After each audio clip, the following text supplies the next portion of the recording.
बिस्मिल्लाहिर्रहमानिर्रहीम। तुसी वेख रहे हो मुनी टीवी ते मैं मलक मुनीर हुसैन। एस खूह ते जड़ा एक वारदात जड़ा हो गई है और इथों माल चोरी हो गया, डंगर चोरी हो गए ने।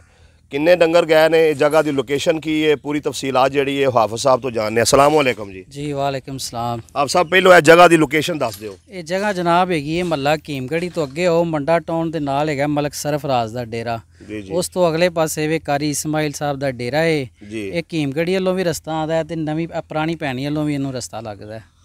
आप सब किन्ने डंगर लै गए इथों? ये जनाब इथों डंगर लै गए ने 8 डंगर ने ते 9वां जा है, बच्चा है, ठीक है।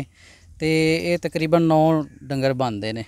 ते तुहानू कोई अंदाज़ा है किस को वाले जड़ा वारदात हुई है? कोई तुहानू कोई भी एदा मिलिया? जनाब कैमरियां दे विच जेड़ा डाला आ रहा है ना, वो 1:47 अपना तकरीबन 1:30 बजे का टाइम है। जेड़ा डाला इत्थों गुजर रहा कीमगढ़ियों ते उनके जान का टाइम है तकरीबन 2:30 बजे का। जी ठीक हो गया, ठीक है, बिल्कुल ठीक है।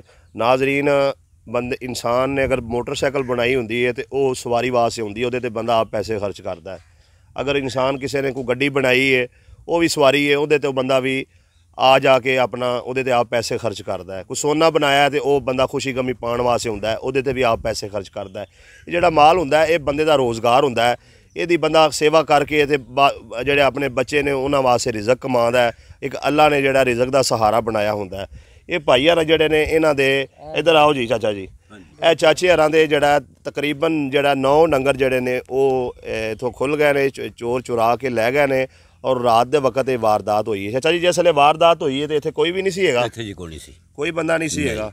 ਕਾਰ ਸਾਂ ਬਿਲਕੁਲ ਕਾਰ ਚਲੇ ਜਾਂਦੇ ਹੋ? ਕਾਰ ਚਲੇਗਾ, ਕਦੀ ਰਹਿ ਪਿਆ ਕਦੀ ਕੋਈ ਨਾ ਰਹਿ। ਬਿਲਕੁਲ ਠੀਕ ਹੈ। तो साड़ी ਜਿਹੜਾ DPO शेहूपुरा अगे अपील है, SHO थाना शरकपुर अगे अपील है कि बराए मेहरबानी इस मामले का नोटिस लिया जाए और सब तो पहले इन्हां दी FIR दर्ज की जाए और उस तो बाद ये जेडे चोर गैंग जिन्हां इलाके दोबारा वारदातां शुरू कर दित्तियां ने। इस तो पहले गाजीपुर तो भी जेड़ा डंगर लैके गए सन, हाली तक उहदा भी कोई जेड़ा उन्हां नूं जेड़ा इंसाफ नहीं मिलिया है। तो बराए मेहरबानी ये बजुर्ग ने, इन्हां ने मेहनत दे नाल जेड़ा अपने डंगर बनाए सन, रोज़ी का वसीला बनाया सी, इन्हां दा ये नुकसान हो गया। असी सारे इत्थे जेड़े इकट्ठे होए हैं, दा मकसद ये है कि DPO शेहूपुरा साहब इहदा नोटिस लैन और इस बजुर्गों का जोड़ा मसरूका माल बरामद करा के ते इन्हां दे हवाले किया जाए। सारे दोस्त जोड़ा वीडियो नूं ज़्यादा तो ज़्यादा शेयर करो ताकि इन्हां नूं इंसाफ मिल सके।